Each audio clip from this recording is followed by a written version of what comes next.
Hari-hari.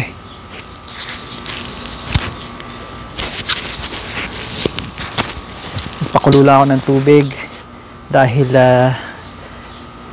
itong aking kape ngayon ay hindi brewed. Ito ay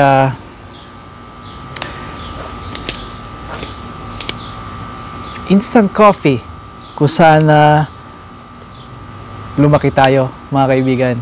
I'm sure karamihan sa inyo, kung ako ay sugarol na tao, I have to guess. Guess ko ay lahat kayo ay nakaranas nun magtimpla ng kape sa instant coffee, di ba?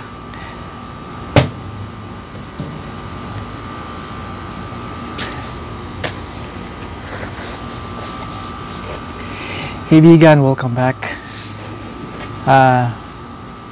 Sa pagkakaupo ko na ito ay alam nyo, kaya kong gumawa ng 5 o 10 video.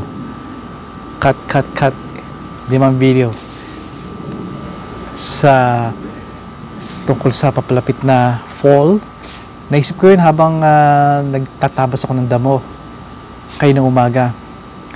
At politika sa Pilipinas na nangyayari at dito sa Norte America. At yung pagpapakita ko sa inyo kung paano maghasa ng mga tools para maging matalim sila, tulad ng pruner, simple yung secateur ang tawag, o sa atin ay hand pruner, lopper, at even yung mga polling saw na ganito kahaba. Yun yung telescopic na gagawin ko yan sometime, lagi ko sinasabi yun, pero gagawin ko yun sometime this week, hopefully, or this month. Mahaba yun, kasama yung height nyo at yung telescopic. Pag in-extend nyo ng todo, aabot nyo ng mahigit, well, depende gano'n kayo kataas, diba? Ng 20 to 25 feet to even close to 30 feet, depende nga kung gano'n kayo kataas. Napakarami. Pero ang pag-uusapan natin ngayon ay dito sa video na ito, umpisahan ko ay yung community. Meron akong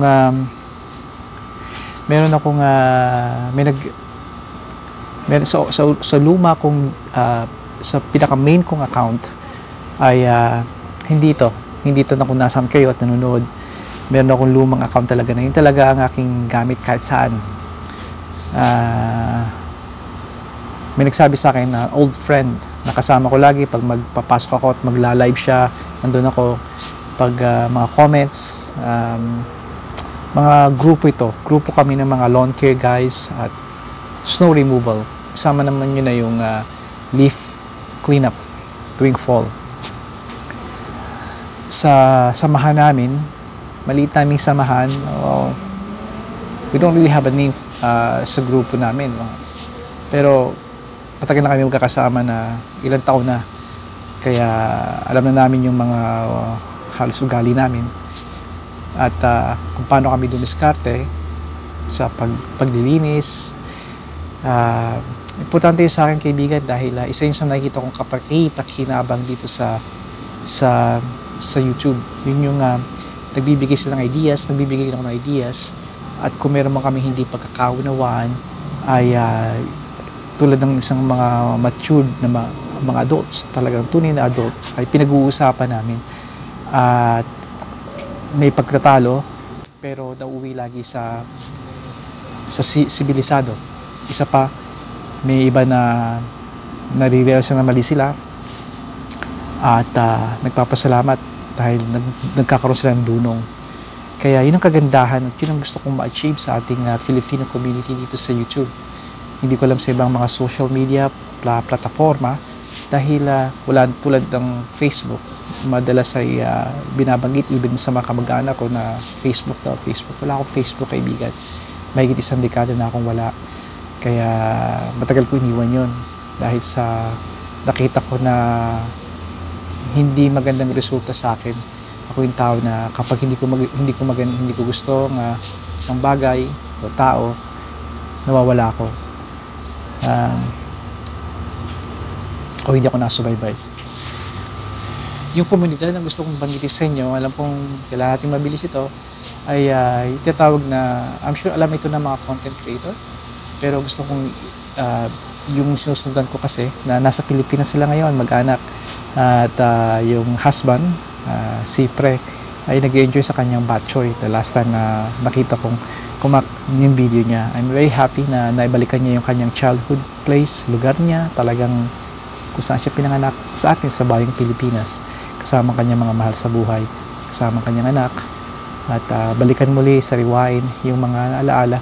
Napakahalaga nun, isang moral boost din yun, at I think yun ang mga wish ko sa bawat balikbayan, sa bawat mga nasa abroad nating mga kababayan. At tunay na nililigayahan ako doon. Community, wala sila noon, napansin ko. I hope na makita nila itong video, which I doubt, pero maaaring mabanggit ko. Ang komunidad na sinasabi ko, daan na maraming minuto, no, ay again, I'm sure alam nila yun, pero hindi pa ine-enable. May nagsabi nga sa akin sa main account ko na ba't di mo enable yung community page? Kung kayo pag-aari ninyo ang isang channel at nag-aaral kayo, punta kayo sa settings, at makikita ninyo sa settings, may tago, meron doon nga slide kayo to your right kung nakaharap kayo nga sa inyong phone or I'm sure sa inyong desktop. Not sure about the desktop, nakita ko to sa Samsung ko I just enable that and automatically there you go, able na yun. Ang kagandahan nun, ng mga viewers, ang mga kailangan subscriber sila. Either may option doon na subscriber sila ng isang araw lang or isang linggo bago sila makapag-post. Nakalagay sa akin sa default isang buwan, isang araw para makapag-post agad sila. Yung napagkaintindi ko, hindi masyado kung tinanong o piniliwanag sa akin. Hindi ko naman kami nagkausap na bagay plan niya, and ako na yung nag-ayos. Ako na yung tumingin. Although nakikita ko na yun, it's nice. Now, sa page ko, ang interaction wala masyado. I average about 20 views kasama na yung aking sariling view. And maybe kasama yung view ng aking mahal na ina at mga kapatid. Hello sa inyo, si Inay. Kamusta kayo, Inay? Hope na lagi kayong maayos ng pakiramdam, at ang aking mga kapatid. At maybe siguro mga ibang kapitbahay pa dito, kamag-anak ni Mrs. T dito, saan kamag-anak namin.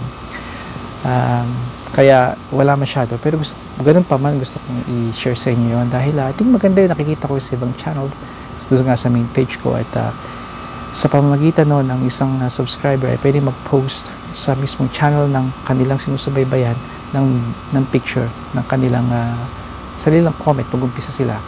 Hindi kailangan na nag-umpisa yung may-ari ng channel. Pwede rin kayo kung enable yon. At napaganda nun kung gusto nyo bumati, at alam nyo na nakikita ng iba, pagbati sa content creator, or sabihin yung birthday nyo, or just mag-announce kayo, some kind of announcement, some kind of news, di ba? Nandun yun, i-allow yun sa post, at pwede mag-engage doon. It's like a discussion. It is a forum. I'm talking about discussion board na noong unang panahon na mahigit dalawang dekada na nakakaraan sa internet ay yun ang popular nun. And I know because I've owned a few, especially yung blue board yata yun na matandaan. Maraming mga topic, garahe, alala ko yung topic kong garahe, about cars, politics, at mga rant and rave, at sa pinaka-top yung public kung saan, updates kung saan, kung gusto nyo inform yung mga members nyo kung ano nangyayari sa website or sa case na to, sa channel. Kaya sana i-explore nyo yun, at maganda yun sa ating community. I always think na naisip ko na I know na magulong yun ang community ng mga karamihan sa mga Pilipino, And I think yun ang nature talaga ng mga tao sa online, especially mga Filipinos. Pero naniniwala ako na maraming magandang naidudulot nito pag nagsasama-sama tayo, dahil ang diskusyon ay isang importante na kailangan ng isang grupo ng mga tao. Napakaganda nun, kaya i-try nyo dun sa mga walang channel, explore that, banggitin nyo sa mga sinusubaybayan ninyo, at makikita kong magandang tool yun. I don't see na maging popular talaga yun, pero nakikita ko yung pagka-useful nun, na feature na yun. Again, punta kayo sa main page, punta kayo sa post. It should be I think sa main page nakalagay doon ay community, sa pinakamataas bahagi, mataas pa sa mga videos. Just click that, tap that video, community, and it will take you to this page kung saan typically nagpo-post ng mga pictures ang mga content creator. Pwede kayo mag-post doon kung enable yung feature na yun. Kaya yun lang. One more thing, sa mga nanggugulo, sa mga nagbabash, again, I think ang pinakamabisa nun ay of course dadayuhin yun kung magiging popular, or kung popular isang channel. And I've seen sa mga popular na channel, nakita ko sila kung paano manggulo, kung paano mambastos, and I think that's isang karuwagan. I don't call them as bashers or haters. May malaking duwag ang mga tao na ito. Sabihin nila it's just for fun. I think sa silang malaking duwag. It speaks a lot kung anong pagkatao nila. At I can guarantee you this, kung makikita niyo sila sa personal, opposite sila. Sila yung mga taong tamimi, sila yung mga taong tahimik, dahil duwag. Dito lang sila nakakakuha ng lakas ng itong dumadaan sa kanilang paraan ng pagiging matapang, pagiging malaki.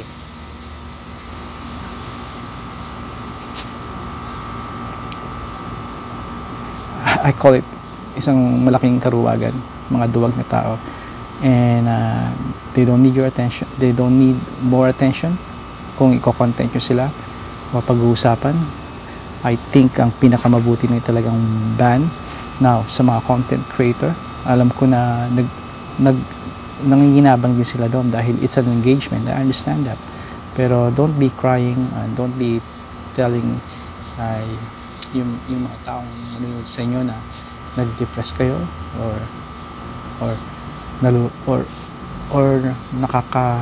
nalulungkot kayo, nadi-depress kasi nakinig ko yun sa ibang mga tao.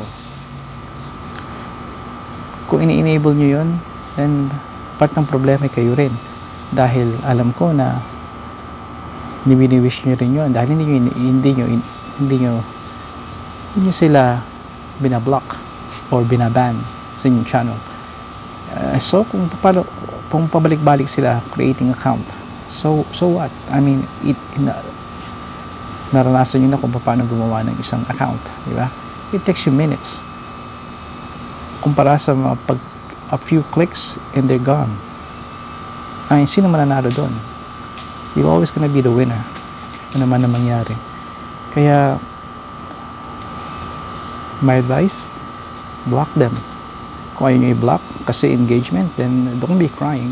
Mga content creator, don't be crying saying na ginugulo nila or nakaka-depress. I know binabagi ko few depressed kasi I've seen people saying that, pero wala silang ginagawa. I'm not gonna name names, pero alam nila yun kung sino sila.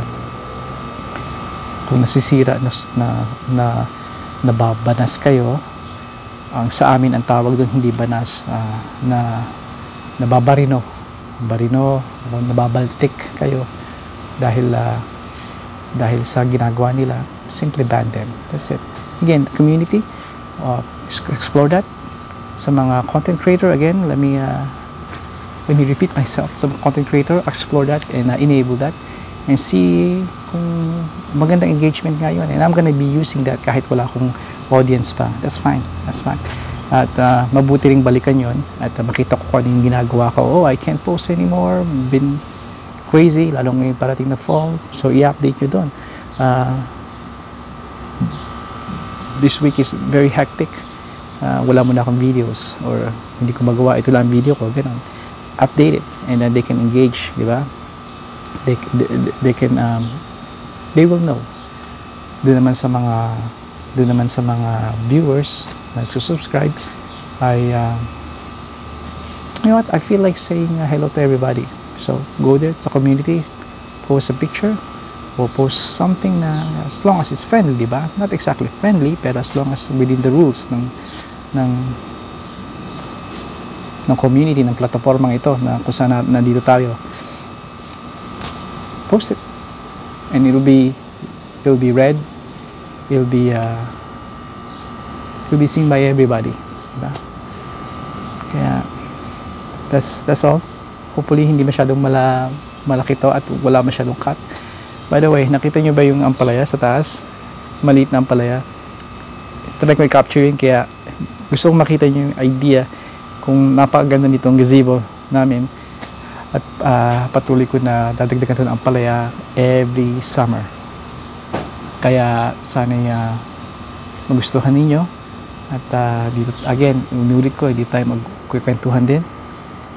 Dahil pagdating ng taglamig. Marami akong idea dito habang gumagawa ng videos. Kaya subaybayan ninyo yun. And more videos to come. Mayroon pa akong video na ilalagay tungkol sa last two. Sa may mga nakatenga akong video na yung iba hindi ko na i-upload, masyadong late na. Ilalagay ko na yung sa aking category na Lakay's old videos, lost and old videos, lost and old and lost videos. Yung playlist kong yun, check it out. At yung may hahabol ko pa yung sa Niagara at sa concert. It's just so much thing happening. At ano yung ikalwa, maybe magsalita ako about politics again. We'll see. Kaya kung pagdikitin yung politics at boxing sa video. We'll see. It's about yung nagkabangga na bangka dito sa ating karagatan sa West Philippine Sea. At